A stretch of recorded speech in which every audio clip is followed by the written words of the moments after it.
Hello guys, I'm Eric the pianist. Nataka leo nikuonyeshe matumizi ya multipad, how to use a multipad. So watu wengi wamekuwa wakishindwa sana kutumia multipad. Wanashindwa hiyo kitu inasaidiaga nini?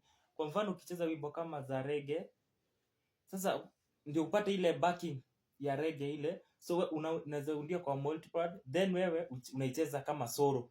Kwa mfano umeselect beat hivyo, umeweka beat ya reggae hivyo. Sasa kwa multipad yako unakuja hata unaiweka on. Multipad inafuataka kila kitu, transpose na tempo. So unaiweka. Nasikia?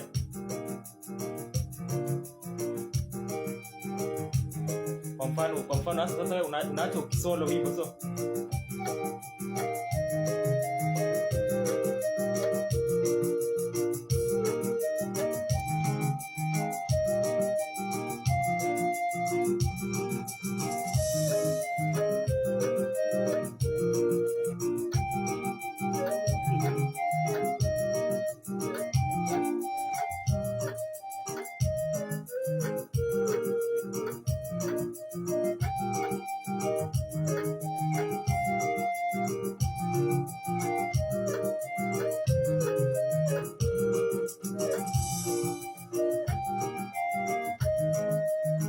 Kuna vitu kama hizo.